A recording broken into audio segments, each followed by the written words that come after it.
Welcome to Wayne's Old Time Radio Page channel. I'm Wayne, your host.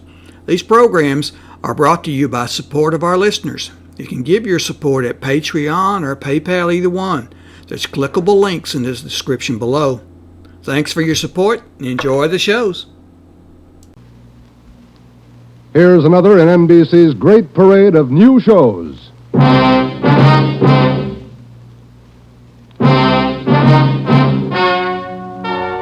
Ladies and gentlemen, the story you're about to hear is true. Only the names have been changed to protect the innocent. NBC brings you Dragnet.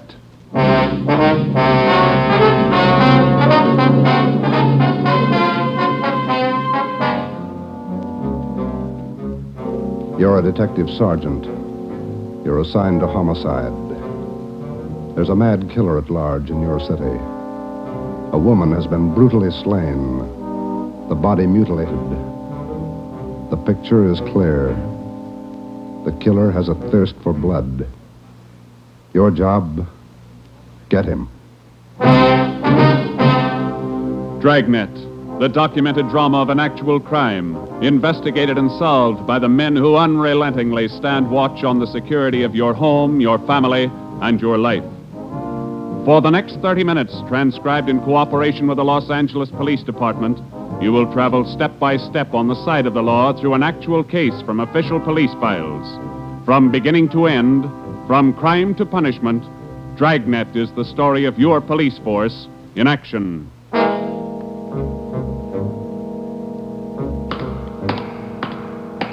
It was Wednesday, January 12th. It was raining in Los Angeles. We were working the night watch out of Homicide. My partner's Ben Romero. The boss is Ed Backstrand, chief of detectives. My name's Friday. I was on the way back from the morgue, and it was 11:23 p.m. when I got to room 42. Homicide. Hi, Joe. Chief wants to see you. He's in there with Romero. Thanks, Chandler. How's the wife? Fine. How about your mother? Better, thanks. Hi, Joe. Hi. Friday, sit down. Did they post the body yet? In the morning. Pretty messy. Strangled and mutilated. The guy's a maniac, Skipper. The body shows it. A murder like this, anybody's a suspect. The coroner looked at the body. He says the weapon was a long, sharp instrument. Found her in a hotel down on East 3rd Street. Manager's son discovered her about 7:30. You talked to him? It was too much for him. He passed out.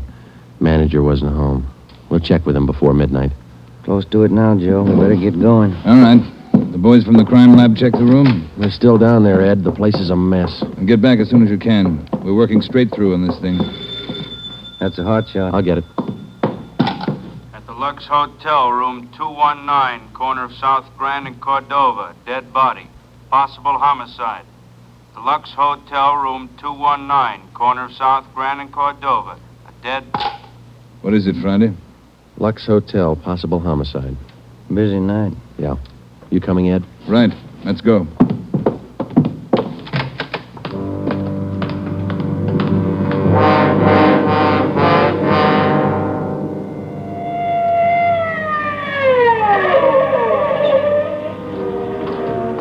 Six minutes later, Ed Backstrand, Ben, and I pulled up in front of the Lux Hotel.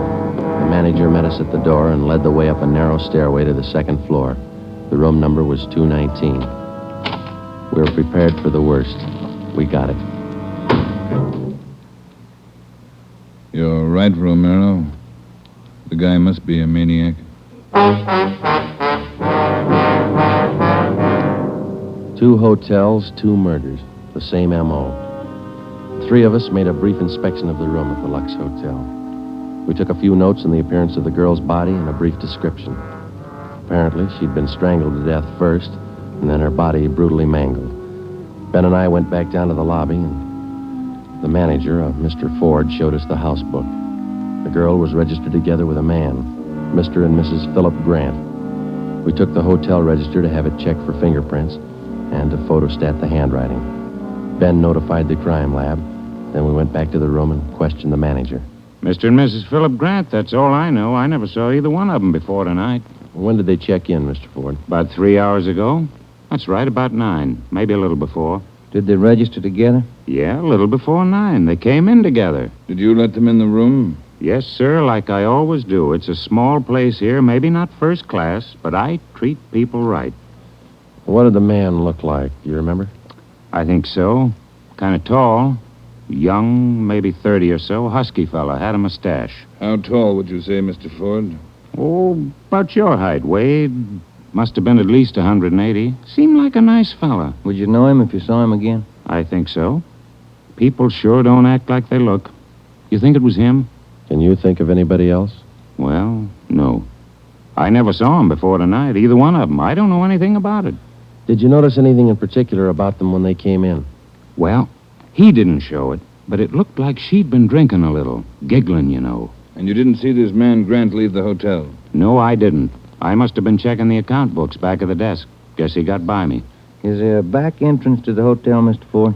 No, he had to come out this way, all right. How about the fire escape? I never thought of that. Say, I bet you cops think I'm trying to hide something. How did you happen to find the body? I don't know anything about it, honest. I've been running the hotel for 10 years now. Everybody knows me around here. You can ask at the bank. All right, Mr. Ford. Now, would you mind telling us how you happened to find the body? I don't want a lot of lousy newspaper publicity. Give the place a bad name. Can you blame me? The newspapers won't get your name from us. All we want to know is how you happened to find the body. Well, I told you. It's a small place here, but I like to treat people right. Couple hours after they checked in, I remembered I forgot to fill the ice water pitcher in the room. So I got some and took it up. The door was opened a little ways. It's got a bad catch on it, and the lights were on. I peeked in, and there she was. She was... Well, the guy must have been crazy. Do you remember what time it was when you found her? Well, just before I called the cops, about 11:30, I guess. All right, Ford, that's all for now. When the other officers get here, show them up, will you? Yes, sir, I sure will. Romero, Yes, Skipper? get on the phone downstairs and call the Metropolitan Division. Have them send us every available man from the reserve unit. We're going to patrol the area for the rest of the night. Right, Chief. Least we can do is make it hard for him. 2 murders in 7 hours. Yeah, both of them in a 3-block radius. Same pattern. It's got to be the same guy. All right, we got a description. What do you think? Well, when the reserve unit shows up, have them cover this whole section of town. Pick up everybody who even comes close to that guy's description. All right, Ed. It's got to go fast. We can't lose a minute.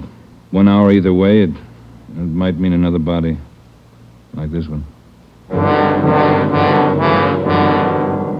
9 minutes later, at 4 minutes past midnight, the men from the crime lab showed up. It started to drizzle. They went over the room in detail. They dusted everything in the room for fingerprints, the walls, the doors, the fixtures in the bathroom, the lamps, chairs, everything. They took samples of the girl's blood and her lipstick. Small pieces of flesh and human hair were found under the girl's fingernails. The nails were scraped carefully and the contents put in an envelope, marked and sealed. Ed Backstrand ordered pictures taken of the room and the girl's body from different angles. Every object in the room that could have any possible tie-in with a murder was photographed. It was raining. The rear of the hotel where the fire escape was overlooked a vacant lot. Ben had a hunch. While the lab men were at work, we left the hotel and circled around into the lot for a look at the ground directly underneath the fire escape ladder. It was raining hard now. Must be an easier way to make a living. Mud's almost up to my knee. Mine, too. Watch your step. See any prints? No. Wait till my wife sees these new shoes. Put it on your expense account. All real funny. Ben, get that light over here. Look. Yeah. Good set of prints. Lucky that rain didn't start turning to wash them out by now. Yeah, hand me that cover from the trash can over there. I'll cover them. Wait a minute. What? Here, on the edge of the fire escape ladder. Small hunk of cloth. Man's suit? Well, looks like it. Might have caught himself in that sharp corner. I got it. All right, come on, let's get back. Yeah, out of this mud bath. Joe, Huh? let me have a light. You catch anything? Hunk of wrapping paper in that trash can. Stains on it. Open it up. Look. Yeah, butcher knife. We went back to the Lux Hotel, room 219. The lab men were tearing the room apart. It was 10 minutes to 1. We gave the blood-stained knife and the piece of cloth we found on the fire escape to Lieutenant Lee Jones, head of the crime lab. We told him about the footprints just below the fire escape ladder. The knife will help us, so will the cloth. I don't know about the footprints. You say you covered them? That's right, Lee. They still look in pretty good shape. Maybe we can do something if the rain hasn't broken them down too bad. Bracken. Yeah, Lieutenant? You and Sloan get downstairs and take a look at those prints. They're good enough. Get a torch, dry them out, and make a cast, right? Okay, Lieutenant. Come on, Sloan. That's about all I can do for you now, Ed. I think we got everything there is to get. All right, Jones. I'll follow you back to the lab in a couple of minutes. Okay, Ed. Good luck, fellas. Thanks, Lee. We're going to need it. All right, Friday. Romero, it's your baby for the rest of the night. Lee, get anything? A few prints, a woman's purse under the bed. Don't know if it's hers or not. No identification. You going to be at the crime lab, Ed? All night. As soon as we find anything, I'll let you know. Yeah? A gang of cops just came in the lobby. They asked for you. Must be the reserve men from Metropolitan. Tell them we'll be right down, Ford. Okay. You want us to handle it, Ed? That's right. Do just as I told you.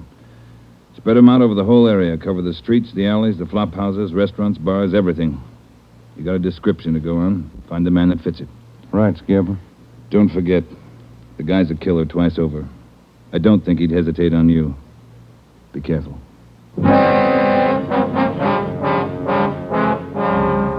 We went down to the lobby, and Ed Backstrand gave the reserve men their orders. Then Backstrand left, and Ben and I took over. We picked up another half-dozen men in addition to the men in the reserve unit. They were deployed over an area of a dozen square blocks. It was one of the toughest sections of the city. With a general description of the suspect, some of them were to travel on foot, some in cruiser cars. A few minutes before 1 a.m., there was a steady downpour. Visibility was bad. At 3 minutes past 1, the manhunt was on. For the first 30 minutes, Ben and I cruised the general area between East 3rd and College Streets and Alameda and Figueroa. No sign. The rain kept on. We sat and listened to the calls come in. 12A, call your station. 12A, KMA 367. Attention, all units. Recovered license plates in the 6th column. 4 Young, 7690. 41R, 788 Standard Avenue at 373. 41R, KMA 367. Unit 71 at 2816 West La Cienega, a 507 party. What do you think, Joe? Any hunches? I think he's still around, somewhere inside these 12 blocks. I'd bet on it. 5? All right, you're on. Want to check out a couple of these bars along here? Getting on to closing time. It's a good idea. Pull over, huh? All right, let's check him for the next couple of blocks, huh? Right. For the next 6 blocks until closing time, Ben and I checked every bar and every informant we met along the way. The questions got to be automatic. Have you seen a man answering this description? Tall, dark, about 5 feet 11, 180 pounds, well-built, mustache, about 30 years old. The answers got to be automatic, too. Sorry, officer, I haven't seen him. No, can't remember him. Try the place down the street. We kept on checking the bars until they closed for the night. Then we started on the all-night restaurants and coffee counters. We did plenty of legwork for the next hour. Not a trace. About 2:30, the rain let up a little, and then it started in heavy all over again.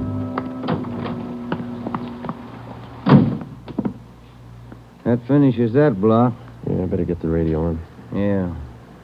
Beautiful weather. By the bucketful. You want to smoke?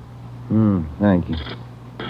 Control 4 to Unit 80K. Is Your that a match? location, please. Yeah. 80K, your location. KMA 367. That's us, Joe. You want to take it? Yeah, I got it.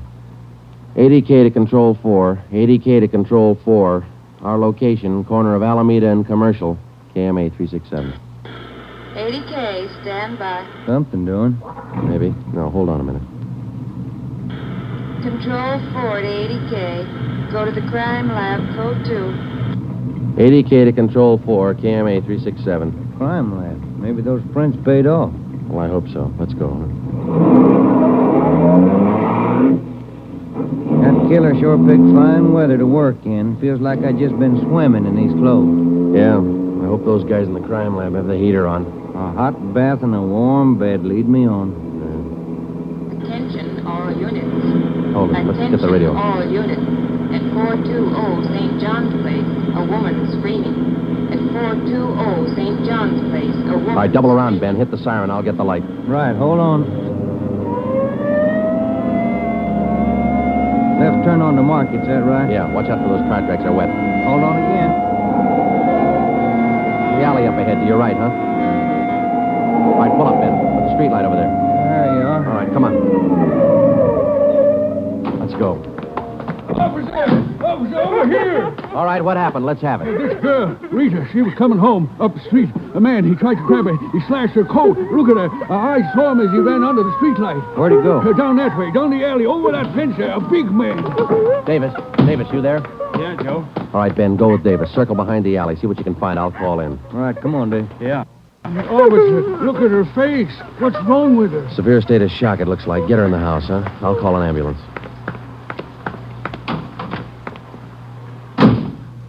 ADK to Control 4. ADK to Control 4. Control 4, go ahead. Direct all units in the vicinity to converge on area around St. John's Place from Jackson to Banning Street. A woman attacked by large man with knife. Suspect left seen on foot. Possibly still in area. Request ambulance. KMA 367. ADK, Roger, stand by. Attention, all units. Attention, all units. Converge on area around St. John's Place, Jackson to Banning Street. ADK reports woman attacked by large man with knife. Suspect left seen on foot. In 3 minutes, the area around St. John's Place was surrounded. For the next hour, the men combed the neighborhood back and forth. Every building, every storehouse in the 2 square blocks was searched from basement to attic. No trace. The girl, Rita, was hysterical. She could give us only a bare description of her attacker.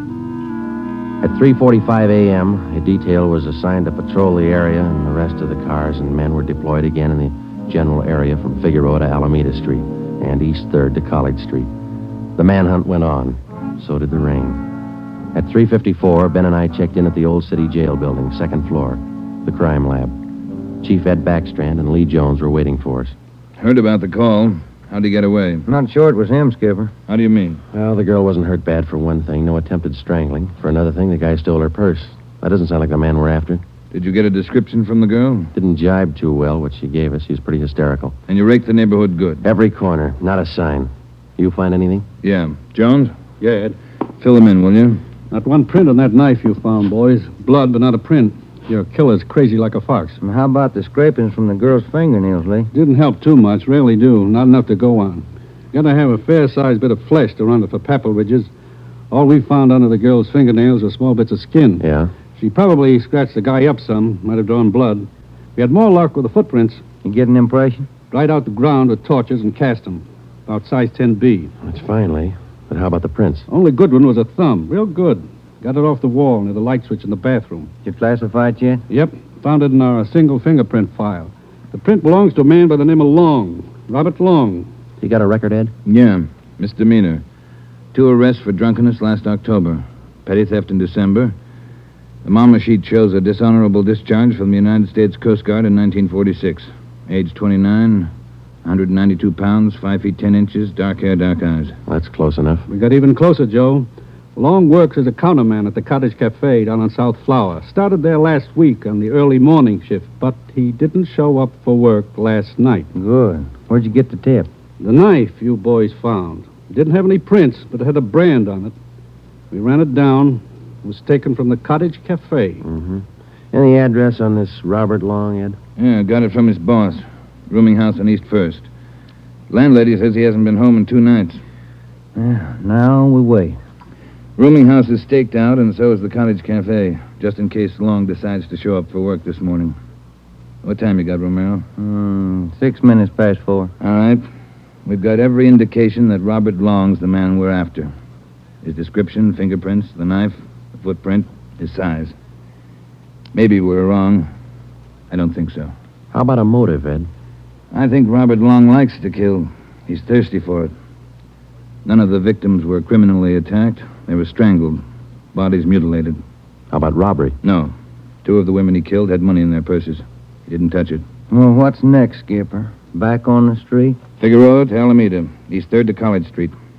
Keep a net around that area and work it back and forth until we're positive he's not inside. I think he is.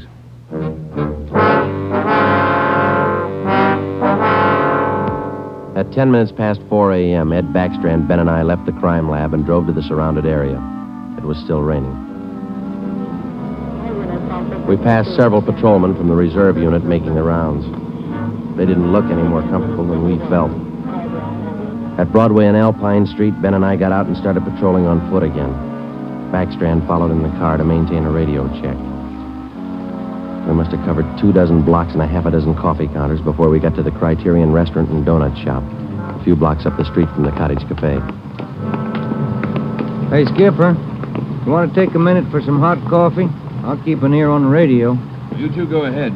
You look drenched. Yeah, we are. Can we bring you some back in a paper carton? Fine, thanks.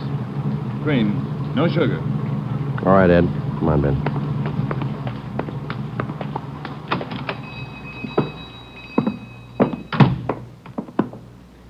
Place is empty. Yeah. Yes, sir, gentlemen. What'll it be? Hot coffee? Yeah, there's 2 of us here. Can you fix up one to go? Sure thing. Say, on that one to go, cream, no sugar. Right. Say, you fellas cops? Yeah, why?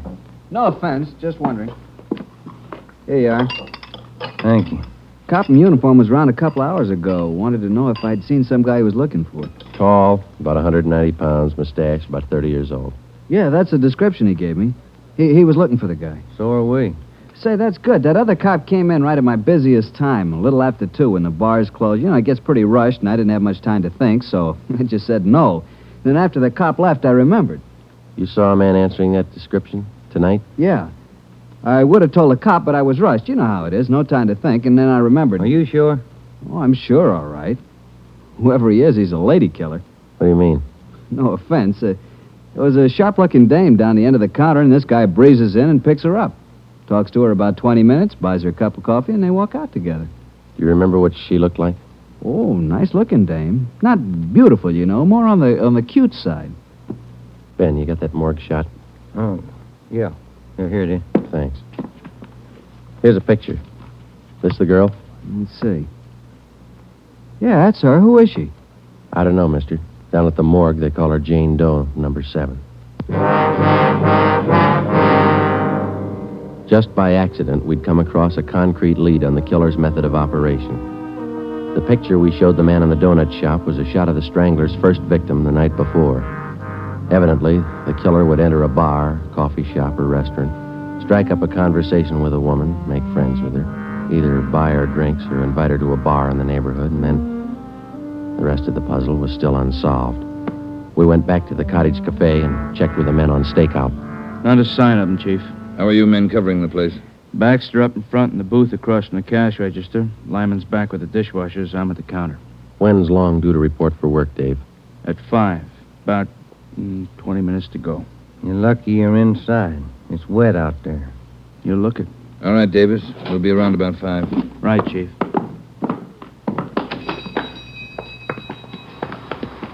Let's get back in the car.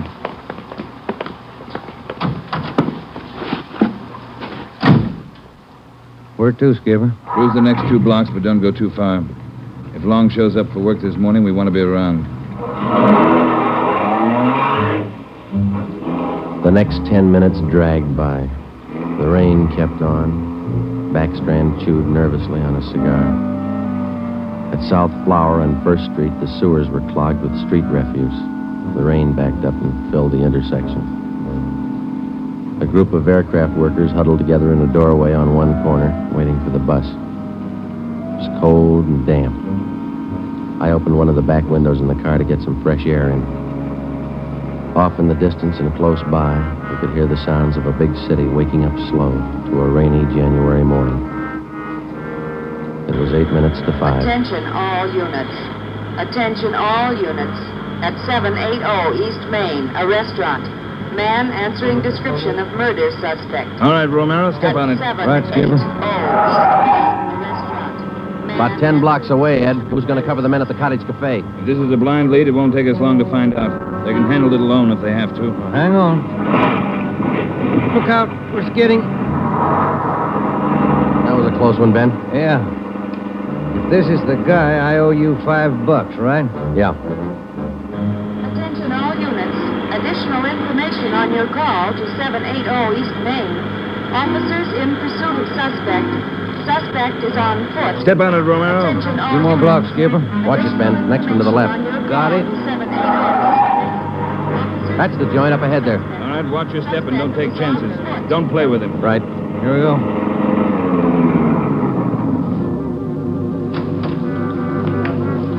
He went out the back, ran down that alley. Come on, Ben. Behind you? You men, hustle it. Circle around the block and choke off the alley. Fast. Emerson, Holmes, go with them. Right. All right, over the fence, Ben. Ben, look out, look out. You all right? It's not that good. Come on, Joe. All right. There he goes. Between the buildings. Stop or I'll shoot. The next house. He ducked into the basement. All right, cover me. Right. Come on, he broke through the garage doors. There's Davis. Dave, he slipped through. Get down to the next corner and ring the block. Yeah. Ben, did you follow him? Yeah, right on his tail. That warehouse, a couple of lots over. He went through the back. There it is, Joe. All right, don't go in blind. Watch out. All right, you haven't got a chance. Come out with your hands up. He's not stopping, Joe. All right, let's fan out. All right, Ben, cover me. I'm going for the door.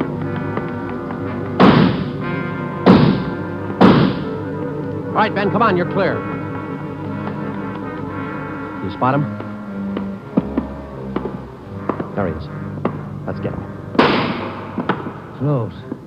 He's in a good spot. Let's move. He's up in the loft. Come on, let's head for the stairs. Will you? Easy. You spot him, Ben? Not a sign. Ben, look out, that packing case.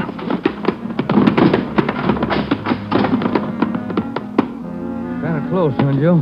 Yeah. Let's get that punk now. Look out, Joe. There's another one. All right, you. We got the warehouse surrounded. Come on down. All right, then we'll blast you out. Joe, he's dropping down the ladder. He's going for the front door. They're waiting for you with Tommy guns out there. They'll cut you down. Stop. Joe, he's got the door open. He's making a break for it.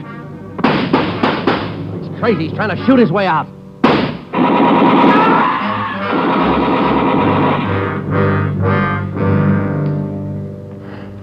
Well, he asked for it. Yeah. Let's take a look.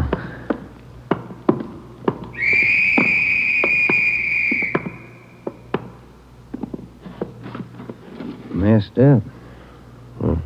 Like his girlfriends. Yeah. Maybe he just didn't like women. Maybe. Hi, Ed. You all right? Tired. This is him, huh? Even the scratches that girl made on his face. Description match? 5'10", 192 pounds, dark hair, dark eyes, age 29. Robert Long, killer.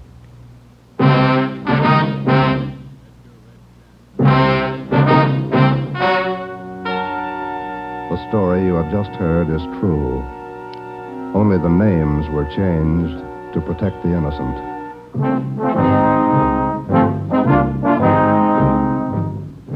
You have just heard the 10th in a new series of authentic cases transcribed from official files. Technical advice for Dragnet is furnished by the Los Angeles Police Department. Tonight's program is dedicated to Detective Louis A. Abbott of the Chicago Police Department, who on the afternoon of March 3rd, 1947, gave his life so that yours might be more secure.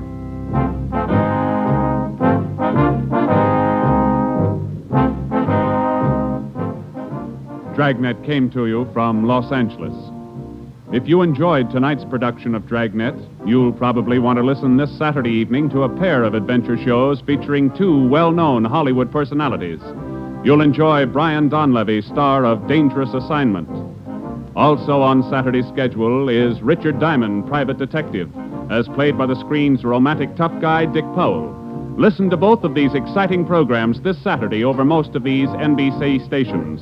This is NBC, the national broadcasting company.